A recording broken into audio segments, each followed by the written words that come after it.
Saiu eu de férias, e ao sair de férias, um menor dá um tiro na cabeça de um rapaz por trás, você há de lembrar, por causa de um celular. Volto eu de férias, um tal menor toca fogo numa moça, numa dentista, correto? Viva. Ela tinha o braço amarrado atrás e ele toca fogo. Eu vou já falar desse assunto. Eu chego de férias, e aí eu não tive férias. Eu passei as férias, depois do casamento da minha filha, eu passei as férias trabalhando para o Percival. Mas isso vocês vão ver daqui a pouco. O que aconteceu? Uma dentista, né? Uma dentista, os caras entram lá, assaltam a dentista, vão buscar o dinheiro no caixa eletrônico, não tem dinheiro, e um menor de idade, 17 anos de idade, vai e queima a dentista Cíntia Motinho. Correto? Queima com a maior frieza. Diz para a polícia: não, eu estava sob efeito de cocaína. Agora vamos a ponto por ponto, porque eu olhei e eu fico abismado, né? Como é que não tem um repórter nesse país que faça a pergunta mais banal que tem para o delegado que investigava o caso daquela região? Qual é a questão? Eles já sabiam que esse crime já tinha acontecido em consultórios dentários outras vezes antes. A mesma característica, correto? Com os mesmos caras. Tanto é que prenderam rapidinho. O que aconteceu? Não deram atenção ao crime.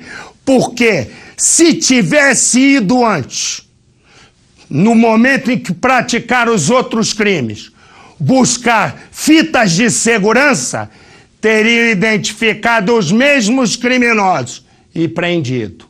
Agora chego eu e vejo, né, a polícia mostrar os criminosos como se fosse um acerto absoluto. Resolvemos caso rapidinho, resolvemos na mesma hora. Negativo. Comigo não. Não resolveram, porque os crimes já estavam acontecendo. Se eles tivessem investigado antes, a dentista não estava morta. Ela só está morta porque ninguém teve a preocupação de pegar as câmeras de segurança dos outros consultórios assaltados. E aí ficou como uma... roubou só 10, roubou só 20, roubou 100. Resumo, uma das vítimas diz agora, dos assaltos anteriores, que já tinham nela ameaçado tocar fogo. Então, deixa eu explicar uma coisa. Não tem mérito nenhum na prisão. Ao contrário, trabalharam depois da hora. Agora prenderam o último bandido. Bota no ar. Estas imagens foram gravadas pouco depois da prisão. Tiago de Jesus Pereira, de 24 anos, nega a participação, mas confessa que conhece os 3 homens presos no fim de semana. Isso ele lá de vista lá, senhor, mas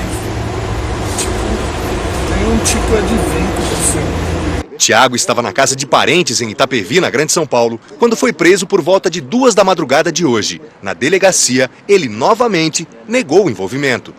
Tá, mas ia fazer uma maldade dessa aí, cara. Eu não tenho nada a ver com nada, não sou eu, não tenho nada a ver. Em primeiro momento ele disse se chamar Rafael. Depois ele acabou confessando que era Tiago e estava envolvido aí no suposto crime. Para a polícia o caso está resolvido. Os 4 homens que tiveram participação no crime, entre eles um menor, já foram localizados. De acordo com as investigações, o adolescente ateou fogo na vítima. Os outros integrantes da quadrilha foram presos no fim de semana. Veja na reportagem de Cleisla Garcia. Pistas deixadas pelos assaltantes e um trabalho minucioso do Serviço de Inteligência levaram os policiais a essa comunidade em Diadema, na Grande São Paulo. Em locais diferentes, foram presos 3 acusados da morte da dentista Cíntia Motinho. Um deles, um menor de 17 anos. Um outro menor também foi preso acusado de esconder os suspeitos. Nós demos a resposta que a sociedade queria e que a mídia, obviamente, cobrava. Na hora de deixar a delegacia para o exame de corpo de delito, muita confusão, revolta.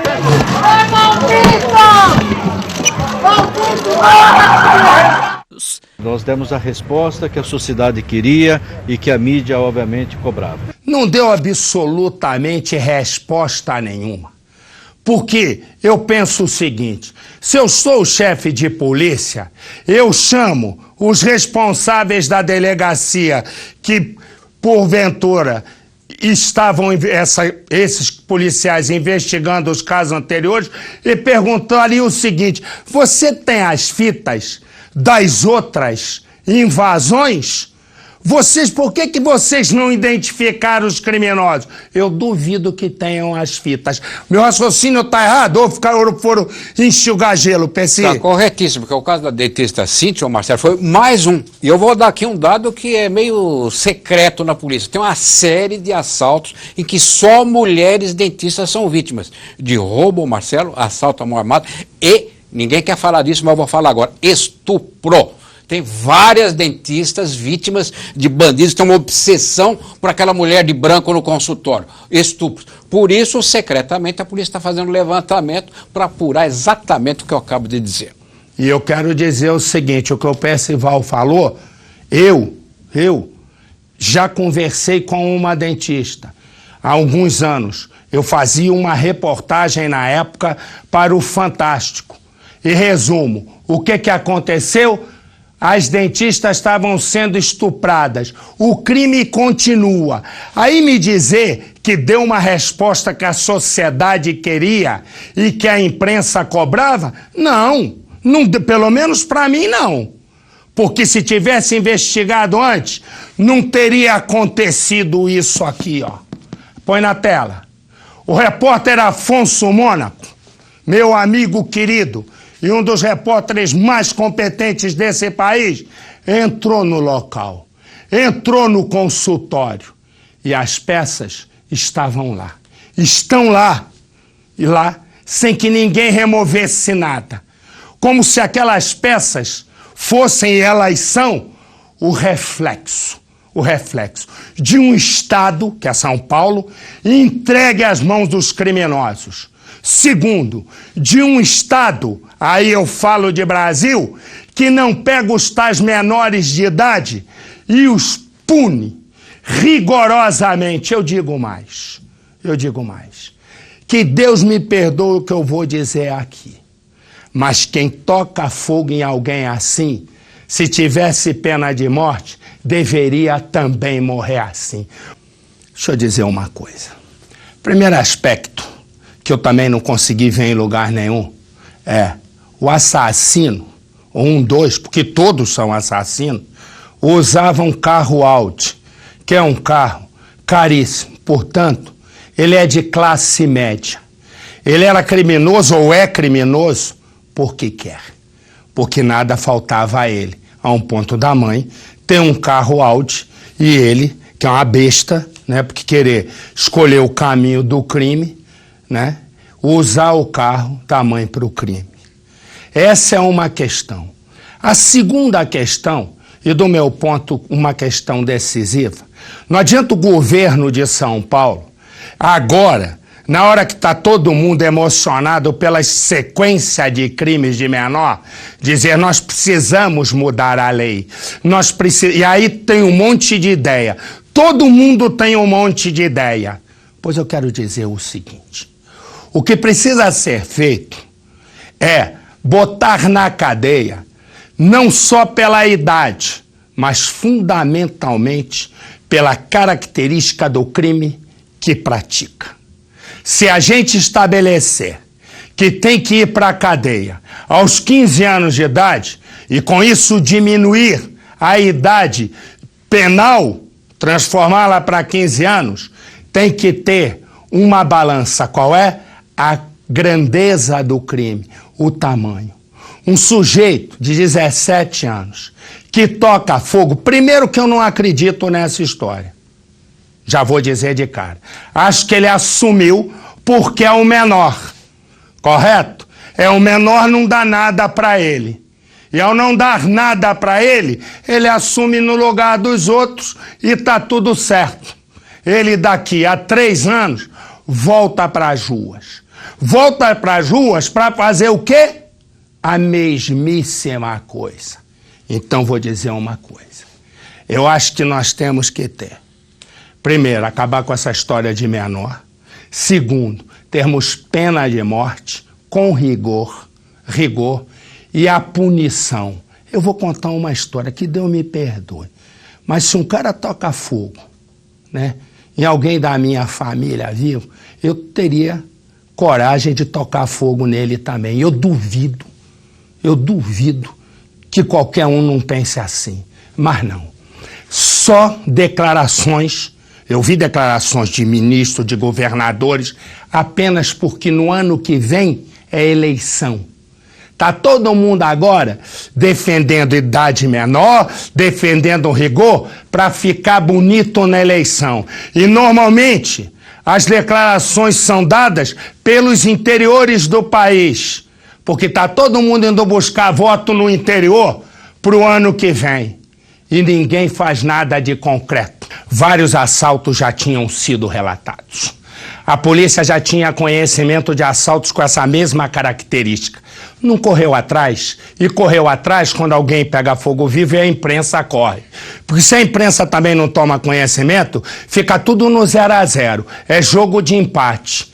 Então, nós estamos correndo atrás do prejuízo. E eu vou te dizer, é um momento para mim e para você, eu e você. Temos que pensar muito no voto que a gente vai dar aí. Porque tem muita gente se aproveitando agora para dizer que tem que ter pena de morte, tem que ter isso, tem que mudar aquilo. Mas é só na onda da eleição. Só. Aqui em São Paulo é uma vergonha. O crime vem aumentando sucessivamente. O crime aumenta o assalto com morte, aumenta o roubo. Me dá o comandante Hamilton. Nesse momento, olha aí, acabei de falar. Vai lá, comandante Hamilton, boa noite, meu amigo. Tentativa de assalto, ou melhor, assalto no semáforo. 3 homens assaltaram, a polícia foi chamada. Dá pra gente ver, Marcelo, que quem foi assaltado, olha, esticando o braço, tá alterado, porque apontando inclusive para os homens que assaltaram ele armado, Marcelo. Primeiro, comandante Hamilton, você não me perguntou, não me disse, seja bem-vindo de férias, Marcelo. Quer dizer, você não estava com saudade minha. Isso é só para equilibrar o jogo. Segundo, eu quero dizer uma coisa, você que está vendo aí pela lente, Hamilton, eu duvido que não tenha o tal menor de idade ali. É ou não é? Não tem menor pela aparência? Tem razão, tem menor. Então, vê a confirmação para nós, tem um menor, Marcelo. Tem um menor de idade, aí é ele quem vai estar segurando a arma. Moral da história, tocou fogo na dentista? Toca fogo no cara que tocou fogo na dentista e nos comparsas dele também. Tem que ser, é o seguinte, tem que ser pagar na mesma moeda. E não tem, pode deixar aqui a imagem do Hamilton. E não tem esse negócio de comissão de direitos humanos. Ok, eu pergunto para você, naquele caso em que o estudante foi morto na porta de casa por o tal menor de idade que no dia seguinte completaria 18 anos, você viu alguma comissão de direitos humanos na casa da vítima? Não. Agora, nesse caso, eu ainda tenho o Douglas na linha? Se eu tiver o Douglas, tem o Douglas. Eu duvido que tenha ido alguma comissão de direitos humanos na casa da dentista para apoiar. Quer ver? O Douglas vai dizer não, mas eu vou falar só por Douglas. Douglas, teve alguma comissão de direitos humanos que foi visitar os pais da menina? Marcelo, não foram visitar e nem se ouviu falar sobre direitos humanos. Por quê? Porque no caso, bandidos, né? Menor de idade, que ateia fogo numa pessoa de bem, uma pessoa muito simples. Eu estive na quinta-feira lá perto do consultório da dentista e os amigos falando de uma simplicidade tamanha, né? Ela com um consultório muito humilde ali do lado dos pais, atendia pessoas carentes, inclusive os pais dela, tem uma informação da nossa produção, os pais dela foram hoje ao conselho de odontologia pagar a mensalidade, aquela mensalidade que os profissionais pagam mensalmente, porque não queriam que a filha ficasse com o nome sujo, apesar de tudo. Você vê, os pais foram ao Conselho Regional de Odontologia pagar a mensalidade da filha que já foi enterrada para que ela pudesse não ter um nome sujo. É óbvio que não caiu a ficha do casal, mas fundamentalmente, foi o que eu perguntei pro Douglas. Foi alguma comissão de direitos humanos? Não. Agora eu digo o seguinte, se eu disser aqui, né, com todas as letras, que quem toca fogo em alguém dessa maneira por nada deveria morrer da mesma forma, desaba o mundo. Eu sou fascista, eu sou tudo de mal. Mas a pergunta é, quanto tempo mais nós vamos ser o alvo? Quanto tempo mais você pagamos para sustentar N comissões de direitos humanos, algumas muito sérias, mas a maioria apenas para encher o bolso. Fora um monte de coisa que se eu falo aqui desaba o mundo, porque o mundo hoje tem que ser politicamente correto. Então não pode falar de um monte de coisa. É o mundo mais chato que eu já vivi. Mas acontece uma coisa. Nós não podemos mais viver assim. Não dá mais para a gente não poder sair de casa. Não dá mais para a gente ouvir governadores dando declarações como se eles estivessem sendo muito afetados. Isso só acontece por uma única razão, porque não tem comando. Bota eu lá para ver se não vai ter comando. Só que eu vou dizer o seguinte, reajam à altura do crime. Criminoso tá armado? Atirou? Atira também, eu garanto. Mas não. Todo mundo tem que ser bonito para sair na foto da reeleição. E a vida em jogo é a minha e a sua. Por quê? Porque os dirigentes desse país vivem em carros blindados, têm as suas seguranças e nós, eu e você, estamos expostos. Nós somos o alvo e não acontece nada. E com isso, a brutalidade vai aumentando. Pensa num homem de 78 anos de idade. 78. O nome dele, eu nem sei. Pois bem, ele foi morto, era um assalto. O bandido, ele é surpreendido pela assaltante, correto? No dia seguinte, ele é encontrado caído no chão, esse senhor aqui, ó.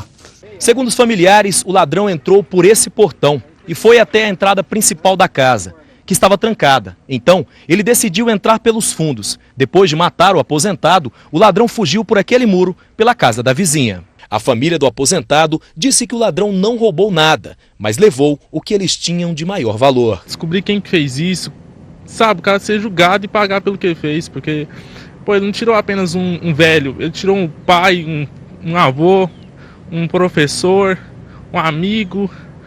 Cara, ele tirou a alegria da família. Ele tirou a vida da família.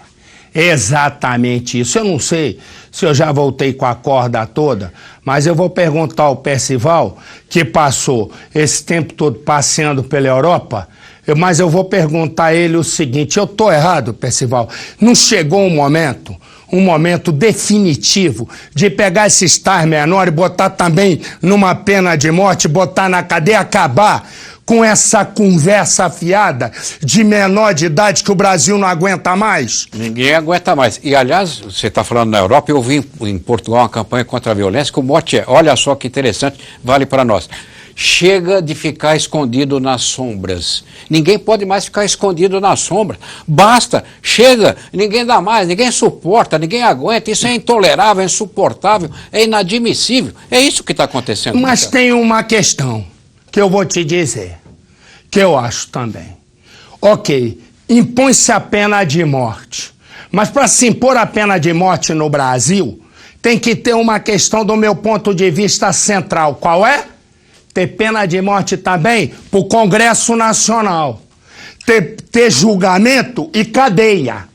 Não podemos nós pegarmos só o menor de idade que mata e que aí acabou esse negócio de menor de idade e tem pena de morte, bota na cadeia. Ok, vai julgado, é pena de morte. Ok, mas vem cá. E esse monte de político que todo mês mete a mão no nosso bolso?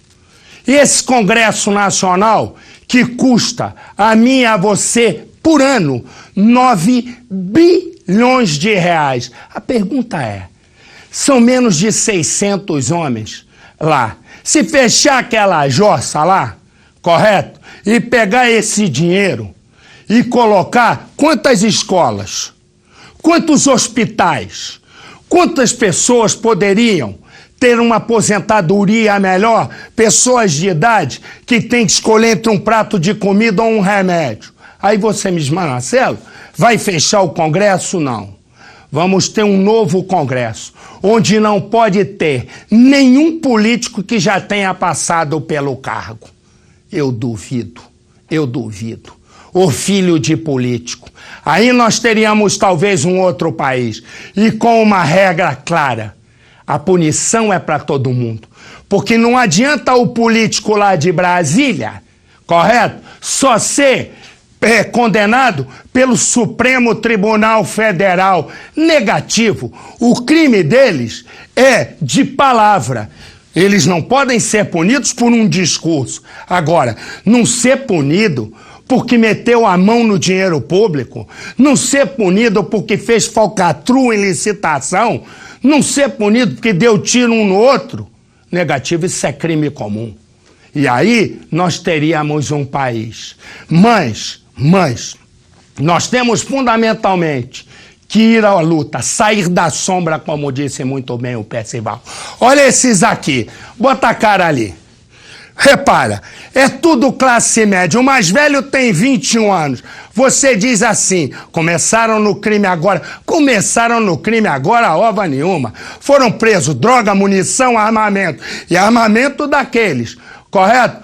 Entre os 3 e mais 2. Os 2 não estão aqui. Estão aqui no fundinho, ó. Bota lá o de vermelhinho. Olha lá. E tem outro no canto. Sabe por que que é? Porque são menores de idade. Não pode mostrar o rosto. Se a gente tivesse mostrado o rosto daquele que tocou fogo na dentista, quantas mais pessoas poderiam identificá-lo por outros crimes? Esses aqui estão envolvidos de roubo a banco a postos de gasolina, sempre com violência. A pergunta que eu te faço é, quanto tempo vai ficar na cadeia? Os de menor? Que cadeia? Deixa eu só dizer uma coisa. Eu não consigo entender por que nós, eu falo aqui todo dia, e os repórteres não conseguem entender que eu e você, nós dois, já não suportamos mais essa hipocrisia de dizer os menores foram apreendidos. Eles são criminosos e foram presos. É assim que se fala, correto? Dá o nome certo. O que a lei diz lá é problema da lei, porque a lei no Brasil não funciona, não bota o criminoso na cadeia. Quer ver? Eu vou a Porto Alegre com Rafael Rocha. Rafael, boa noite. Me diga o seguinte, quais os crimes desses menores e desses que acabaram de completar a maioridade tinham no passado? Boa noite, Marcelo Rezende, um bom retorno a você. Boa noite a todos. Querido. Olha, Rezende, eu conversei há pouco com a delegada Shana Hartz, que já vem investigando esses criminosos aí, sendo, até repetindo aqui, o mais velho deles, né, Rezende, tem 21 anos, os outros 2, 19 e os outros 17 anos e já há um bom tempo no mundo do crime. Prova disso que eles cometeram uma série de crimes aqui na região de Porto Alegre. Eu conversava com a delegada, ela disse o seguinte, olha, eu já estava investigando eles por roubo à residência, inclusive nesta residência eles levaram a arma do dono da casa, eles também teriam envolvimento com a distribuição e transporte de drogas em cidades da região metropolitana, cidades da Grande Porto Alegre, e a própria Polícia Militar confirmou o envolvimento deles em ataques a postos de combustíveis, um crime que cresce tremendamente aqui no Rio Grande do Sul. Para você ter uma ideia, em Porto Alegre, em média, um posto de combustível é assaltado todos os dias, e não é aquele chinelão, aquele assaltante que vai lá na loja de conveniência, rouba para sustentar o vício das drogas, não. Eles miram também o malote de dinheiro dos bancos, tanto é verdade o armamento que foi apreendido com eles. Tinha munição para fuzil, tinha 2 espingardas 12, um revólver 38, eles estavam muito bem armados. Além disso, assaltos a bancos. Quer dizer, Rezende, a pergunta que fica é aquela, os maiores, né, 19 e 21 anos, já atacando bancos. Há quanto tempo já estavam no mundo do crime, não é mesmo, Rezende? Perfeito, Rafael. Muito obrigado, um abraço para todo mundo em Porto Alegre. Amanhã a gente se encontra. Obrigado, meu irmão. E obrigado por ter me desejado um bom retorno.